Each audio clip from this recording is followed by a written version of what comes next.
हाँ जी traders, voice आ रही है आप सभी लोगों को? प्लीज़ चैट बॉक्स में कमेंट कर दीजिए। तो दोस्तों, सबसे पहले हम लोग अपना वीकली एनालिसिस का जो हमारा होता है प्रोसेस, फंडामेंटल एनालिसिस से हम लोग स्टार्ट करते हैं। पहले उसको देखेंगे और फिर हम लोग आगे की ओर आगे बढ़ेंगे।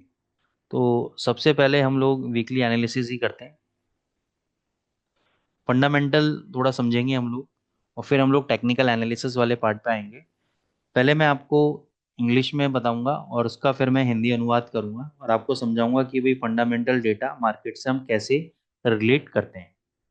तो जैसे कि आपके स्क्रीन पे दिख रहा है, for the first time since the FOMC decision in December, investors have been more dovish than the Fed itself, which has caused the dollar to trade lower against some of its major peers throughout the first half of the week। तो जब दिसंबर में FOMC का decision आया, FOMC का मतलब क्या होता है? Federal open market committee. ये एक फेडरल बैंक है अमेरिका का। जैसे इंडिया में आपका रिजर्व बैंक ऑफ इंडिया होता है, वैसे ही आपका एक फेडरल बैंक होता है। उसके कुछ मेंबर्स होते हैं जो ये डिसीजन लेते हैं इंटरेस्ट रेट्स के रिगार्डिंग कि हमें इंटरेस्ट रेट्स को ऊपर लेके जाना है, नीचे लेके जाना है, उसके अंदर फेरबदल करना है, या आने वाले समय में हमें इंटरेस्ट रेट को क्या देख रहे हैं, कैसा समझ रहे हैं। और वो दुनिया को अपने बारे में बताते हैं कि भाई हम क्या सोच रहे हैं, क्या समझ रहे हैं और क्या करना चाह रहे हैं।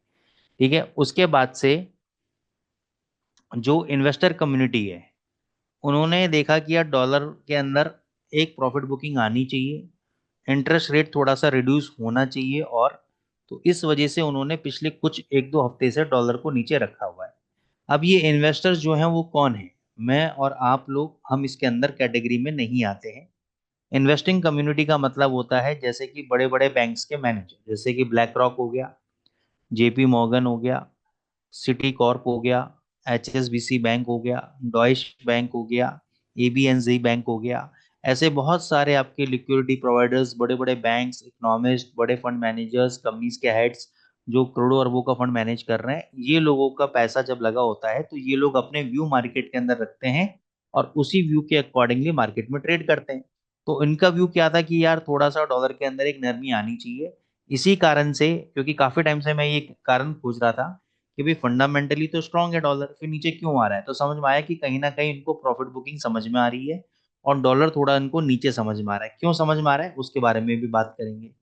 ठीक है। तो यहाँ तक तो स्टोरी समझ में आई कि भाई ये नीचे देख रहे थे डॉलर को। उसके बाद पिछले बृहस्पतिवार को यानी थर्सडे को US president Trump fresh talk regarding the tariff sparked a robust recovery on Thursday. तो जब ये पागल आदमी आया और पागल आदमी ने आके बोला कि भाई हम टैरिफ के ऊपर वापस से कुछ ना कुछ बोला इसने, तो मार्केट के अंदर डॉलर के अंदर एक रिकवरी देखने को मिली। क्योंकि टैरिफ का और इन्फ्लेशन का यानी महंगाई दर का आपस में कोरिलेशन है। तो टैरिफ जब भी इम्पोज करता है सरकार तो इन्फ्लेशन यानी महंगाई दर इंक्रीज होता है, और जब भी महंगाई दर इंक्रीज होता है तो डॉलर के लिए पॉजिटिव है। ठीक है। तो following the weakness in last week prelim global PMI data for February, as well as the drop in the University of Michigan Consumer Sentiment Index for the month, investors are now penciling in around 60 basis point worth of reduction this year। तो जब last time पिछले हफ्ते global PMI numbers निकले जो कि आपके थोड़े से वीक निकले थे, उसके साथ साथ जो university of Michigan consumer sentiment index है ये भी आपका वीक निकला था।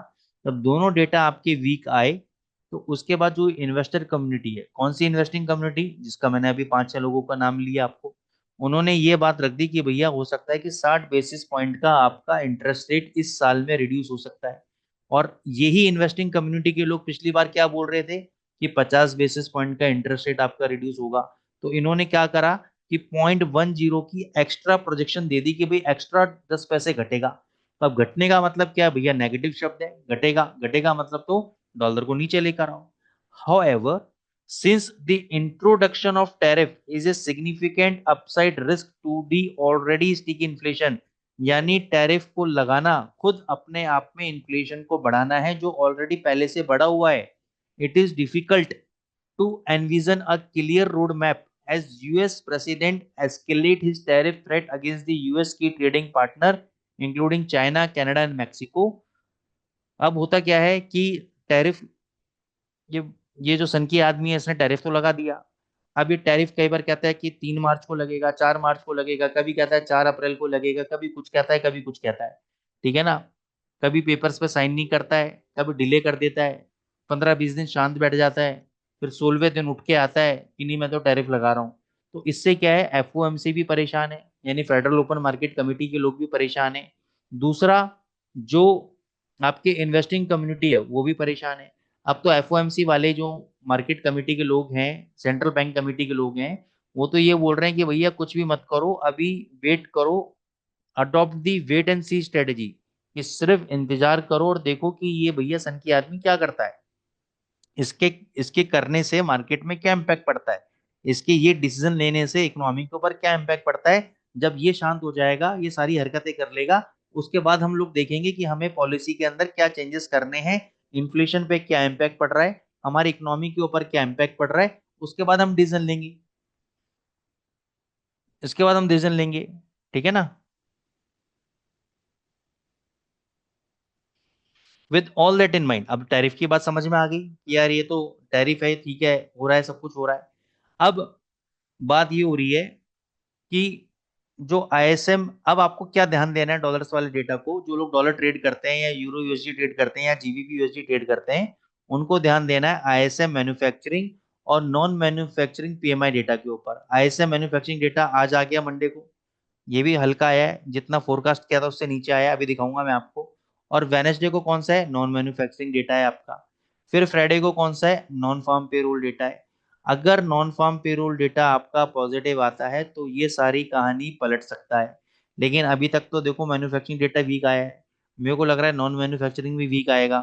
और हो सकता है कि नॉन फार्म पेरोल डेटा भी आपका वीक आए। क्यों वीक आए, मार्केट में क्या एक्सपेक्टेशंस हैं वीक आने की, क्यों एक्सपेक्टेशंस हैं, वो ये कह रहे हैं जी, wildfires in California, California के जंगलों में आग लगी और जो वहां पे कोल्ड वेदर है उसके कारण एम्प्लॉयमेंट डेटा आपका खराब आ सकता है। तो इसलिए डॉलर अभी से ही क्या बना रहा है, एक सेलिंग प्रेशर, आप देखोगे चार्ट के अंदर सेलिंग प्रेशर आपका मार्केट में बन रहा है। ठीक है ना। तो ये बात समझ में आ गई, आईएसएम का डेटा नेगेटिव आ गया, अब नॉन मैन्युफैक्चरिंग नेगेटिव आएगा। तो इसलिए अब ये बात पहले से किसको पता थी, इन्वेस्टिंग कम्युनिटी को पता थी। तभी तो वो सुबह उन्होंने गैप डाउन खोला। डॉलर इंडेक्स अगर आज आज का चार्ट देखोगे आप, कि उन्होंने गैप डाउन खोला, और गैप डाउन खोल के सुबह से उसको नीचे ला रहे हैं। डेटा तो अभी आया है 8:30 बजे, वो तो सुबह से भी उसको पीले जा रहे हैं। ठीक है ना। तो उनको ये बात पहले से पता थी कि क्या होने वाला है, इसलिए वो पहले से ही इसके अंदर सेलिंग कर रहे हैं। ठीक है। अब आते हैं यूरोप की बात। In the Eurozone, the prelim CPI inflation number will be released on Monday। आज आपका यूरो का सीपीआई नंबर आए, बहुत जबरदस्त आए, और इसलिए यूरो तेज हो रहा है क्योंकि थर्सडे को आपका ईसीबी की मीटिंग है, मॉनेटरी पॉलिसी डिसीजन है थर्सडे को। ठीक है। पिछली बार जब ये लोग मिले थे तो इन्होंने इंटरेस्ट रेट को कट किया था 25 बेसिस पॉइंट, बट इन्होंने कोई भी क्लियर सिग्नल नहीं दिया कि हम आगे जाके फ्यूचर में क्या करेंगे। इन्होंने बोला मीटिंग बाय मीटिंग अप्रोच रखेंगे। अब मीटिंग बाय मीटिंग की अप्रोच की बात समझो कि अगर आज सीपीआई डेटा पॉजिटिव आया है तो मेरे अकॉर्डिंगली 99% 25 बेसिस पॉइंट या तो बढ़ना चाहिए या नो चेंजेस होने चाहिए। क्यों, पिछली बार इन्होंने इंटरेस्ट रेट को कट किया था, अब क्योंकि इन्फ्लेशन नंबर इंक्रीज होके आया है तो मेरे हिसाब से अब ये रिड्यूस इस बार को नहीं होना चाहिए। ठीक है।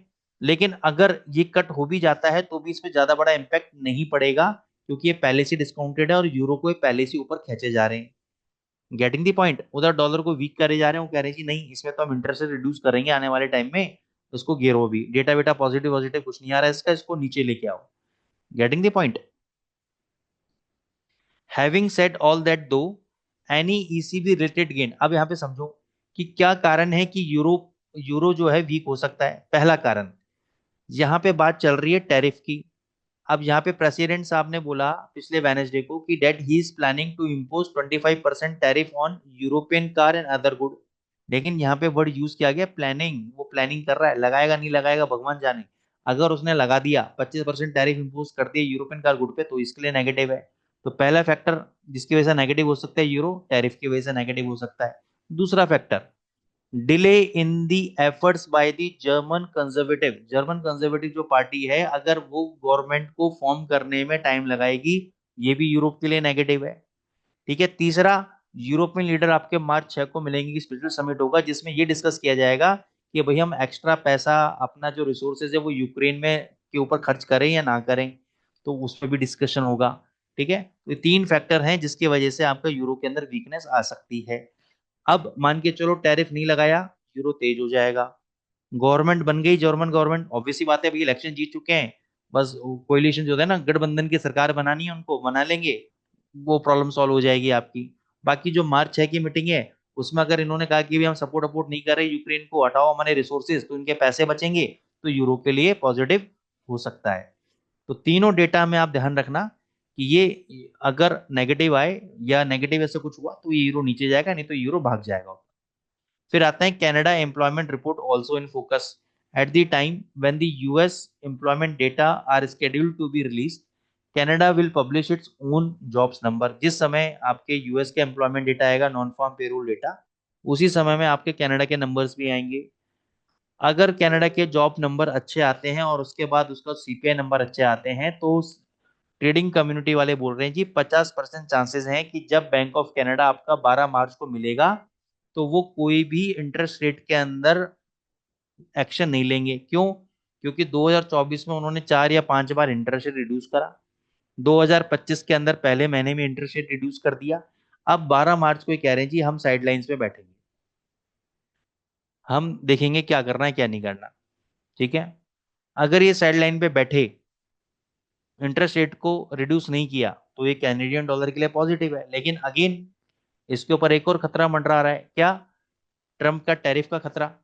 वो उसको कैसे भूल सकते हैं हम, कि अगर उसने भैया लागू कर दिया, सब कुछ हो गया, तो ये यूएसडी कैड के लिए पॉजिटिव होगा।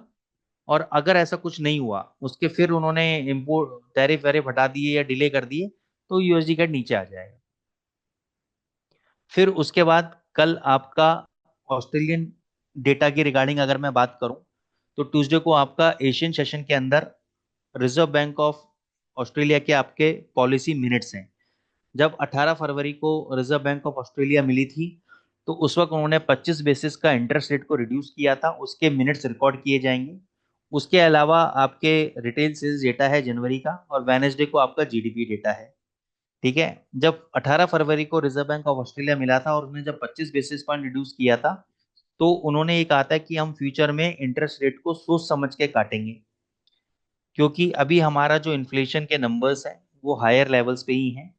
तो अभी 80% चांसेस हैं इस बात को लेकर, जब वो 1 अप्रैल को मिलेंगे, उस समय में आपके 80% चांसेस हैं कि वो इंटरेस्ट रेट के अंदर पॉज लगाएंगे, यानी रिड्यूस नहीं करेंगे।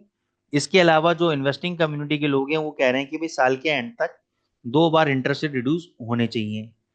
लेकिन अगर 1 अप्रैल को, यानी जो कल मिनट्स हैं, पहले तो उसको समझेंगे, अगर मिनट्स में ऐसी कोई बात निकल कर आई कि भाई वो उन्होंने कुछ ऐसी स्टेटमेंट रिकॉर्ड करी कि हम अभी सोचेंगे करेंगे, या उनके स्टेटमेंट से ऐसा कुछ समझ में आया कि 1 अप्रैल को ये इंटरेस्ट रेट रिड्यूस नहीं करेंगे, तो ऑस्ट्रेलियन डॉलर के लिए पॉजिटिव हो सकता है। लेकिन उसके अलावा, इन सब डेटास के अलावा, ऑस्ट्रेलियन डॉलर के लिए सबसे बड़ी प्रॉब्लम क्या है? चाइना। क्योंकि चाइना उसका क्या है, ट्रेडिंग पार्टनर है। ठीक है ना, ऑस्ट्रेलिया के अंदर जितना भी डेटा वो आते हैं, गुड्स आते हैं, जो आते हैं, सामान आता है, वो 90% चाइना से आता है। और चाइना के ऊपर अमेरिका क्या कर रहा है? टैरिफ लगा रहा है, तो कहीं ना कहीं उसके लिए भी एक समस्या की बात रहेगी। ठीक है, तो ये आपके फंडामेंटल डेटा पॉइंट्स हैं। अब हम आते हैं टेक्निकल डेटा पॉइंट्स के ऊपर।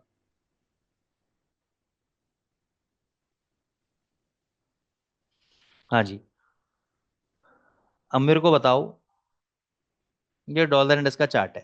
ठीक है, जब डॉलर इंडेक्स यहां तक जा रहा था, आपको बताओ आपके मन में क्या था? क्या आएगा डॉलर इंडेक्स? ऊपर जाएगा, नीचे आएगा? ये चार्ट देख के क्या लग रहा था अपन को, कि भाई अब तो 108 108 50 जाएगा? यस और नो? भाई ये चार्ट देख के तो अपन लग ही नहीं रहा था ना कि मंदी आएगी। ये तो इतना जबरदस्त क्यों? पहला, ट्रिपल बॉटम लगाया, बुलिश एनगल्फिंग बनाया यहाँ पर, चलते बाजार में यहाँ पे बुलिश एनगल्फिंग बनाया, तेजी का माहौल पकड़ा, कोई रीजन ही नहीं था, कोई रीजन ही नहीं था नीचे आने का। अब तो लग रहा था कि भाई ये जो तो है तेजी पकड़ेगा, लेकिन अचानक से क्या हुआ? अचानक से नीचे आ रहा है। अब लोग ऐसी मूवमेंट देख के डर रहे हैं, अरे यार ये तो नीचे आ रहा है, नीचे आ रहा है, कहीं ऐसा ना हो कि भाई नीचे आना चालू हो जाए तो काम ही खत्म कर दे। ठीक है ना। अरे जब ये मूवमेंट नहीं टिकी तो ये वाली मूवमेंट टिकेगी क्या? ठीक है ना।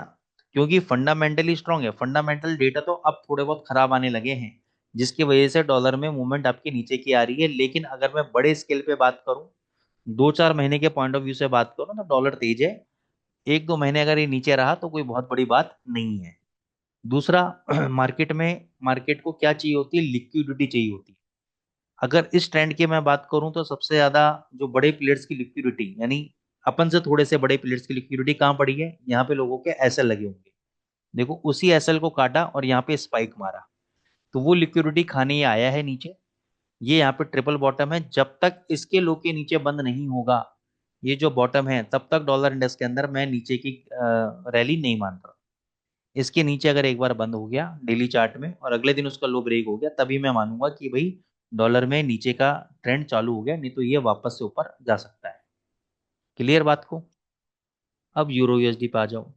यूरो यूएसडी पे एक ही लेवल मैंने आपको बताया था, 533 का, कि ये जब तक ब्रेक नहीं होगा, कोई भी बाउंस बैक आ जाए, 450 पे बेचो, 55 पे बेचो, कोई दिक्कत नहीं है। आपका एक ही स्टॉप लॉस है 533 का।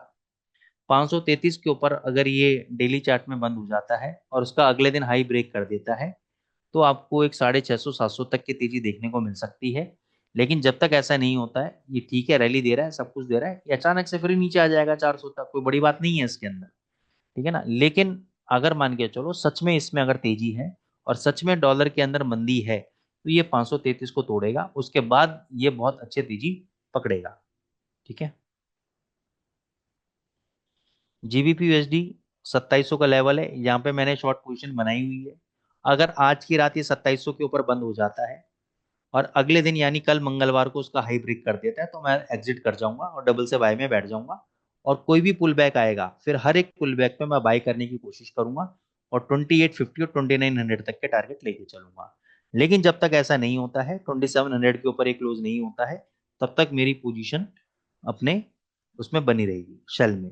दूसरा, मान के चलो कि आज ये 2714 गया, नीचे बंद हो गया और कल सुबह से ही 2700 के ऊपर सस्टेन कर रहा है, तो मैं वहां पे 2-2 घंटे के दो कैंडल देखूंगा। अगर 2 आवर्स के 2 घंटे के दो कैंडल्स अगर 2700 के ऊपर बंद कर रहे हैं, तो फिर मैं डबल से बाय करके बैठ जाऊंगा, मैं डेली का वेट नहीं करूंगा। तो इसलिए मैंने आपको कंडीशन बता दी। कई बार क्या होता है कि रात को तो नीचे बंद कर देता है, अगले दिन सुबह अर्ली मॉर्निंग से ही उस रेजिस्टेंस लेवल के ऊपर ट्रेड करना चालू करता है और डेली चार्ट में फिर ऊपर तक 100 पे ऊपर जाके बंद करता है।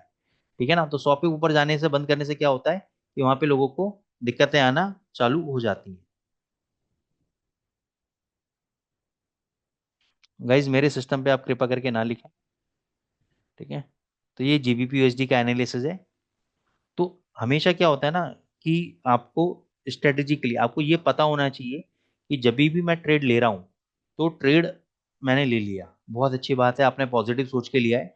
लेकिन अगर वो ट्रेड आपके लिए काम नहीं करा और आपके प्लानिंग के अकॉर्डिंग नहीं चला और अगेंस्ट में चला, तो आपको कहाँ निकलना है और उसके बाद आपकी उस लॉस को कवर करने की क्या प्लानिंग होनी चाहिए। अगर वो प्लानिंग आपके पास नहीं है, तो मैं आपसे रिक्वेस्ट करूंगा कि वो ट्रेड लेना ही नहीं है, छोड़ दो उस ट्रेड को। ठीक है। एयूडी यूएसडी पे आ जाओ। एयूडी यूएसडी ने देखो पहले भी यहाँ पे जब गया नीचे से ऊपर और फिर यहाँ पे इसी लेवल पे सपोर्ट लेके यहाँ से ऊपर गया था, उसी लेवल पे यहाँ पे सपोर्ट लिया, हायर हाई बनाया और प्राइजेस यहाँ पे ऊपर जा रहे हैं। बहुत ही सिंपल पैटर्न होता है, हायर हाई हायर लो, अगर आप सही से इस्तेमाल करो तो बहुत बढ़िया अपॉर्चुनिटी मिलती है। डेली नहीं मिलती, महीने में 10 दिन मिल जाती है, लेकिन बहुत बढ़िया अपॉर्चुनिटी मिलती है। अब देखो ऊपर चल रहा है, अब ये कभी भी इसी लेवल पे आएगा तो मैं यहाँ पे बाई करूंगा। ये वाला लो, वैसे तो जनरली ये वाला लो होता है, लेकिन मैं थोड़ी लिक्विडिटी को समझते हुए ये वाला लो ऐसे लगाऊंगा और ऊपर तक 6300 तक राइड करूंगा इसको मैं। ठीक है ना। तो आप यहाँ पे कोई भी डिप आए बाय करो, 6300 तक का टारगेट रखो, 6190 का एसएल रखो। यूएसडी कैड ने क्या किया? लिक्विडिटी ली, ये देखो यहाँ पे लिक्विडिटी ग्रैब करी, गैप डाउन ओपन किया, नीचे आ रहा है। फिलहाल इसका स्ट्रक्चर, क्योंकि ये एक न्यूज बेस्ड इवेंट है, न्यूज बेस्ड कैंडिडेट है, न्यूज के अकॉर्डिंगली इसकी चाल चल रही है, तो इसको मैं अभी अभी फिलहाल अवॉइड करूंगा, इसमें कोई भी एनालिसिस नहीं देंगे। यूएसडी कैड एक बार मैं 8950 के आसपास कोशिश करूंगा कि भाई यहाँ पे एक छोटी क्वांटिटी बाय करूं, 8900 का अपना एसएल लूं और 9050 9100 तक के टारगेट लूं। ठीक है। अगर ये 8900 का लो टूट जाता है तो मैं शॉर्ट पोजीशन बना सकता हूँ, यहाँ से 100 पिप नीचे और जाएगा ये। यूएसडी जेपीवाई मेरे को अच्छा लग रहा है, बहुत बढ़िया कैंडिडेट लग रहा है। अगर ये यहाँ पे जो उसने यहाँ पे भगाए तो यहाँ पे लोगों ने डेफिनेटली एसएल लगा रखा होगा, ये एसएल खाने आ सकता है। उसके बाद आप यहाँ पे बाई ट्रेड एग्जीक्यूट करो। ये वाला जो लो है यहाँ पे देखो, एक बहुत बढ़िया डबल बॉटम लगा के ये भी गया है, ठीक है ना। तो यहाँ पे बाई स्टॉप लॉस लगाओ, इसके बीच में बाई करो और 152 तक के टारगेट रखो। बहुत बढ़िया प्रॉफिट आपको देखने को मिलेंगे मार्केट में। सेम जीबीपी जीपीवाई देखो, देखो उसने क्या किया यहाँ पे, लिक्विडिटी ग्रैब करी। यहाँ पे देखो जिन्होंने ऐसे लगा रखे तो उनका एसएल हिट किया, एसएल हिट करके यहाँ पे जिन्होंने शॉर्ट पोजीशन के लगा रखे तो उनका एसएल हिट किया और उसके बाद ऊपर चला गया। ये बहुत बढ़िया ट्रेड है, इसको नीचे आ जाए वापस बाय करो।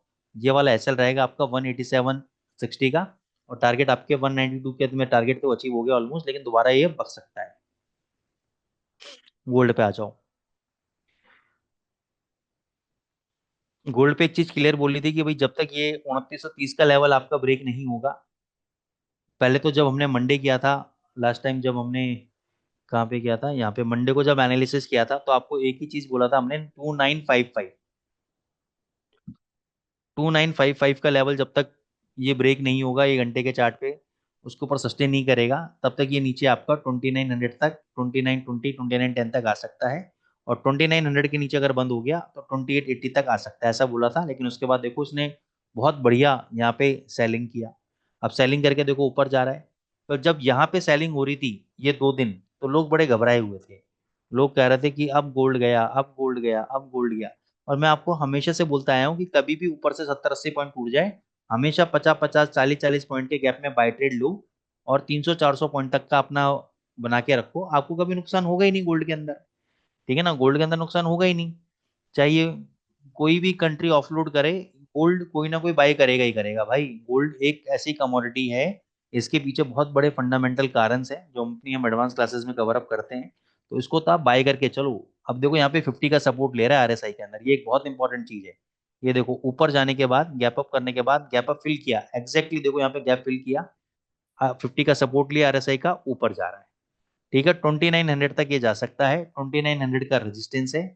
2900 के बाद ये वापस एक बार नीचे मारेगा, 2900 के ऊपर सस्टेन कर गया तो अगला टारगेट 2920 का होगा। सपोर्ट कौन कौन से लेवल है, 2850 बहुत स्ट्रॉन्ग सपोर्ट लेवल है, 2830 दूसरा लेवल है। 2830 कट गया तो निकल जाना, फिर ये 2800 भी आएगा, 2750 भी आ सकता है। 2830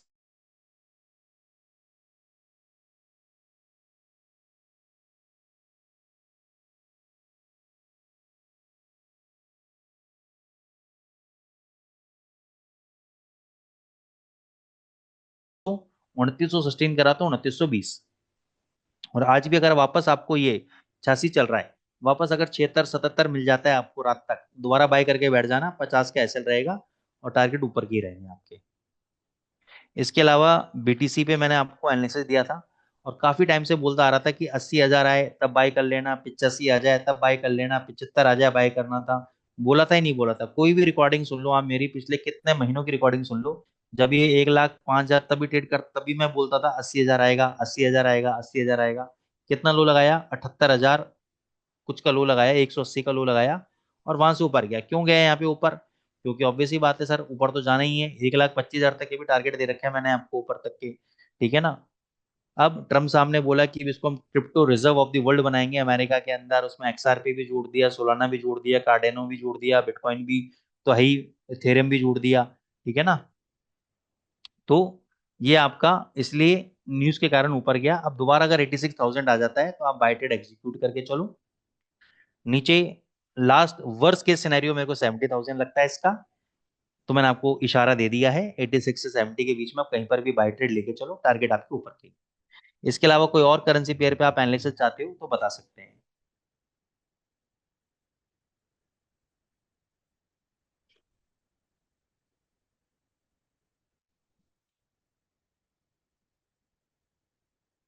कोई और करेंसी पेयर पे अगर आप एनालिसिस चाहते हो, किसी इंडेक्स के ऊपर चाहते हो आप, तो आप मेरे को चैट बॉक्स पे लिख सकते हैं, मैं आप लोगों के लिए कर दूंगा, नहीं तो फिर हम थोड़ा सा स्ट्रेटेजी पार्ट के ऊपर चलेंगे। एनजेडी यूएसडी रॉकी भाई, बिल्कुल भूल गया था मैं।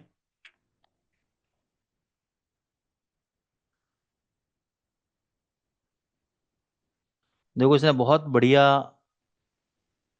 Inverted head and shoulder pattern बनाया है, ठीक है ना। बहुत बढ़िया बाइंग होनी चाहिए इसके अंदर। अब ये देखो बाइंग तभी होगी जब डॉलर वीक होगा। मान के चलो डॉलर वापस से स्ट्रांग हो गया तो ये नीचे आ जाएगा, लेकिन जो पैटर्न बना है उसके हिसाब से तो मेरे को लगता है एक बार ये 5650 और ऊपर ये इस लेवल तक जाना चाहिए, जून तक जाना चाहिए। कोई भी डिप आता है आप बाय करके चलो उसके अंदर, और ये वाला लो का एसएल लेके चलो, ये आपको डेफिनेटली प्रॉफिट आपको ऊपर तक के देगा। ये लेवल अगर कटा तभी फ्रेश सेलिंग होगी, नहीं तो अदरवाइज ये तेजी ही बनाएगा। ठीक है, ये तेजी ही बनाएगा आपका ये। क्लियर हो गया।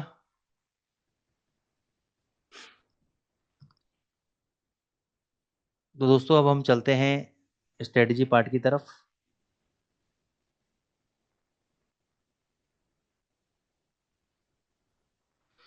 तो यहाँ पे आपको एक इंडिकेटर प्लॉट करना है, और 10 मिनट्स का आपको चार्ट लेके चलना है इसके ऊपर। इंडिकेटर का नाम है रेंज ब्रेकआउट। रेंज ब्रेकआउट ये वाला बिग बेलुगा वाला, ठीक है। ये वाला आपको लेके चलना है। 30 सेकेंड्स का समय है, आप इसको स्क्रीनशॉट ले सकते हैं।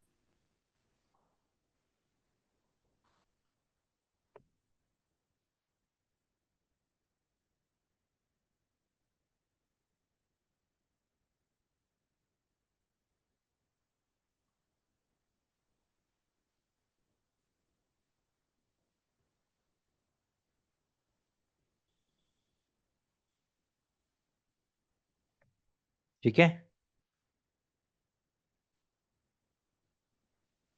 इसके बाद आपको करना क्या है। देखो यहाँ पे आपको ना कुछ ये मिल रहे हैं, सर्कल मिल रहे हैं। ये सर्कल क्या बता रहे हैं, ये बता रहे हैं कि एक रेंज से आपको ब्रेकआउट मिल रहा है। कई बार हम लोग मैनुअली ब्रेकआउट खोजने की कोशिश करते हैं लेकिन उसमें नाकाम होते हैं। तो सबसे बढ़िया तरीका है कि ये इंडिकेटर का आप इस्तेमाल करो। यहाँ पे अगर आपको ये रेड कलर का सर्कल मिल रहा है जैसे यहाँ पे, तो इस कैंडल के लो के नीचे आप शॉर्ट करो। ये वाला एरिया आपका रेजिस्टेंस एरिया होगा, ठीक है। यहाँ पे 15-20 पिप का आप टारगेट लेके चल सकते हो। ये देखो सीधी मूवमेंट।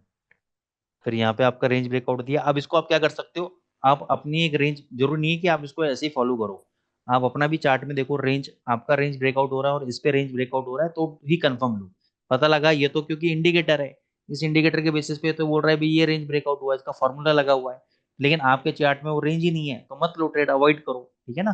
अब जैसे यहाँ पे देखो ये ब्रेकआउट हुआ, आपने ऊपर बाई किया, नीचे सपोर्ट लेवल पे आया, इस जोन में दोबारा बाई किया और रजिस्टेंस जोन तक निकाल दिया आपने, प्रॉफिट बुक कर लिया आपने।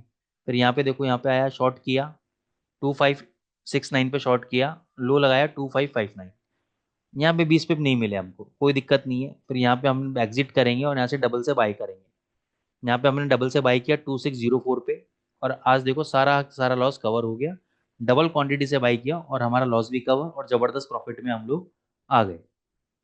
इंडिकेटर सेटिंग बाय डिफॉल्ट रहेगी, उसमें कोई भी चेंजेस नहीं रहेंगे, ठीक है। मैं आपको गोल्ड में भी दिखा देता हूँ।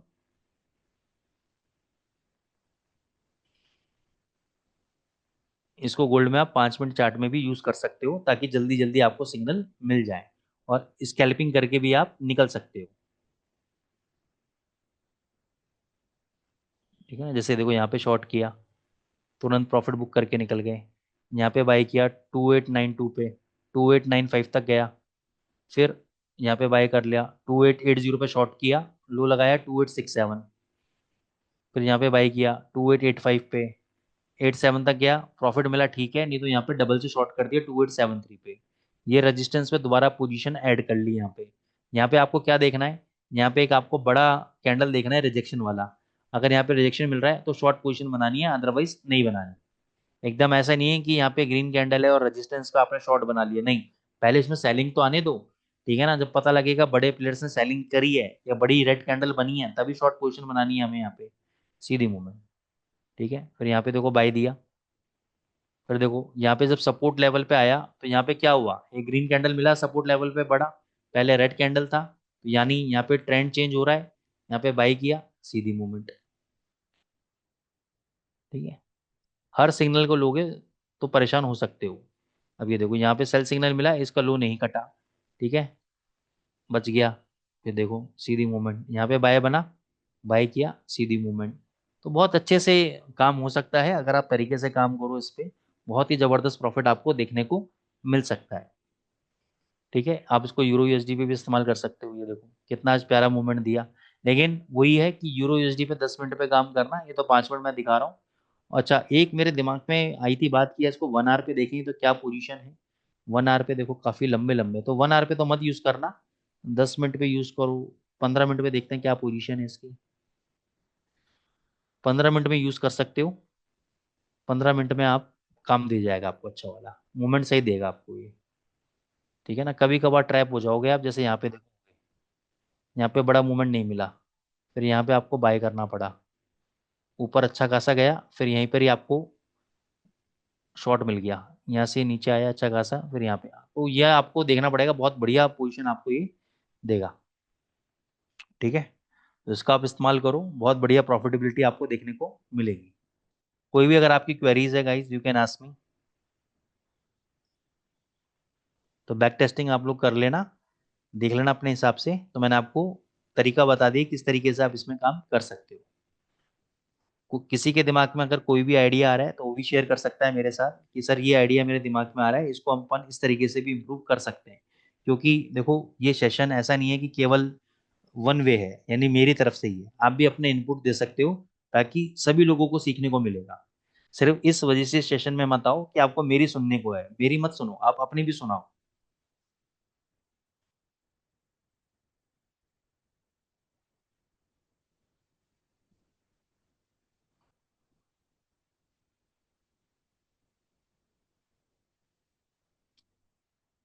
कोई किसी के पास अगर इनपुट है तो बता सकता है कि सर इसमें अपन ये और कर लें, या एक इंडिकेटर और ऐड करके देख लें, या इसमें ऐसा कुछ करें तो इसकी परफॉर्मेंस हो सकती है। गोल्ड के लिए सर आप 5 मिनट का यूज करो, क्योंकि क्या होता है कि गोल्ड में जब एकदम से मूवमेंट आता है तो 10 मिनट तक अगर आप वेट करोगे या 15 मिनट तक वेट करोगे तो एक बड़ा मूवमेंट हो जाता है। 5 मिनट में आपको जल्दी जल्दी एंट्री एग्जिट मिल जाएंगे, तो 5 minute is good for the gold. कोई भी अगर आपकी क्वेरीज है एडवांस क्लासेस से रिगार्डिंग या कुछ भी है, तो आप बुलबेल एकेडमी में नरेंद्र सर हैं, उन्होंने अपने नंबर भी शेयर कर दिया, आप उनसे कांटेक्ट कर सकते हैं।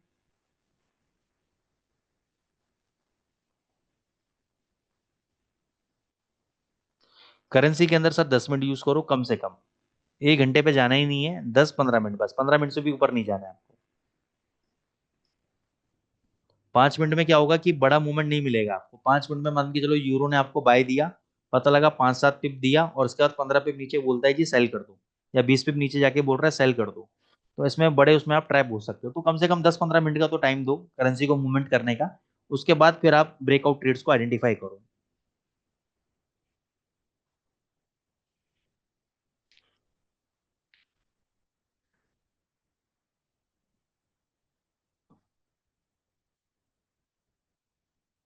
रिस्क मैनेजमेंट कैसे करें? रिस्क मैनेजमेंट का सर पहले मतलब समझाओ कि आप रिस्क मैनेजमेंट का मतलब क्या समझते हो। अगर मैं आसान शब्दों में बात करूं या आपकी भाषा में बात करूं, तो रिस्क मैनेजमेंट का आप लोगों के लिए मतलब है एसएल कहाँ लगाना है। ठीक है ना, तो एसएल का मैंने बता ही दिया आपको कि आप क्या कर सकते हो एसएल के लिए। ये जो सपोर्ट लेवल के पॉइंट्स हैं, ठीक है ना, यही आपका एसएल का काम करेंगे आपका। क्योंकि अगर आप कहते हो कि मैं यहाँ पे मेरा बाय ट्रेड है, मैं यहाँ पे एसएल लगा देता हूँ, ये तो एसएल कट गया, कट के ऊपर चला गया, तो लॉजिकल एसएल इस पे नहीं बनेगा छोटे टाइम फ्रेम पे। लॉजिकल एसएल नहीं बनता है, एसएल हमेशा बनता है फॉरेक्स मार्केट में 2 घंटे के टाइम फ्रेम में। 2 घंटे के टाइम फ्रेम में proper swing high swing low identify करते हुए, proper demand supply zone identify करते हुए, तब वहां पे आप एसएल छोटे टाइम फ्रेम में शिफ्ट कर सकते हो। लेकिन जब आप ट्रेड ही छोटे टाइम फ्रेम पे कर रहे हो, तो छोटे टाइम फ्रेम पे आप एसएल लगाने के लिए बड़ी तकलीफ वाली स्थिति पैदा हो जाती है इसके लिए। ठीक है ना, तो मेरी रिकमेंडेशन ये है कि जैसे आपने बाई किया, आपको 15 पिप मिल गए, बहुत बढ़िया, नहीं मिले और यहाँ पे आपको सेल का ट्रेड दे दिया, तो आप डबल क्वांटिटी से सेल कर दो, और फिर उसमें आप रिस्क मैनेज करके चलो कि भाई मेरे को पिछले ट्रेड में 25 पिप का लॉस हो गया, तो इस डबल क्वांटिटी के साथ मैं आप 20 पिप का टारगेट लूंगा, तो मेरे को 20 पिप के बजाय 40 पिप मिल जाएंगे। क्यों? क्योंकि मैंने डबल क्वांटिटी ली है, तो 20 पिप के लिए मैं टारगेट करूंगा, तो 40 पिप हो गया। लॉस कितना गया था मेरा, 25 पिप का। तो नेट में मेरे पास कितने बच गए, 15 पिप। इस तरीके से आप रिस्क मैनेजमेंट कर सकते हैं। बाकी जब आप हमारी एडवांस क्लासेस ज्वाइन करेंगे, वहां पे मैं आपको रिस्क मैनेजमेंट के और भी तरीके बताऊंगा।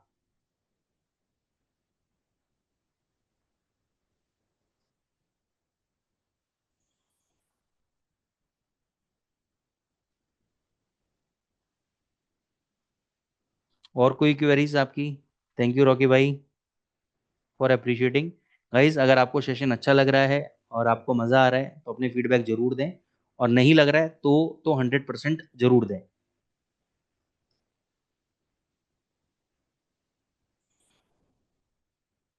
Thank you Manoj sir. इसके अलावा अगर आपकी कोई भी क्वेरीज है, you are open to ask anything.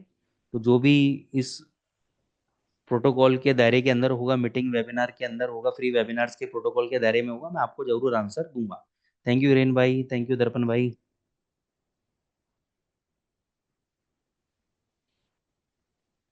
Thank you Narendra sir. चलिए guys, thank you so much, और फिर हम मिलेंगे अगले हफ्ते। तब तक आप लोग, मैं उम्मीद करता हूँ कि स्ट्रेटेजी का आप यूज करेंगे, इसको ट्रेड करेंगे। और thank you Mittal ji, thank you Ekta ma'am, कैसे हो? वेबिनार के रिकॉर्डिंग मिल जाएगा जयेश भाई। ठीक है, तो अब क्या है, इसमें आपको लॉसेस देखो होगा। ऐसा नहीं है कि स्टॉप लॉस नहीं कटेगा आपका, लेकिन वो आपको मैनेज करना पड़ेगा। आपको समझना पड़ेगा कि losses are part of this business. Losses तो होंगे ही होंगे, उसको हम 100% अवॉइड नहीं कर सकते। बस हमें ट्रेड एग्जीक्यूट करते रहना है समझदारी से, और लॉसेस को धीरे धीरे करके कम करते रहना है, nothing else. Thank you Mitul भाई। चलिए guys, thank you so much. Indicator का नाम बताऊं दोबारा, एक मिनट।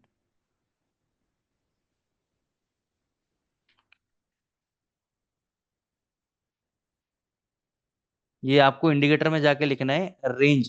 रेंज BRE भी लिखोगे तो ये आ जाएगा रेंज ब्रेकआउट बाय बिग बेलूगा।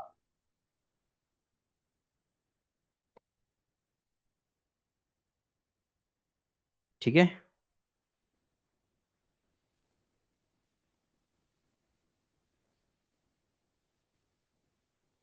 चलो। Thank you guys, thank you so much.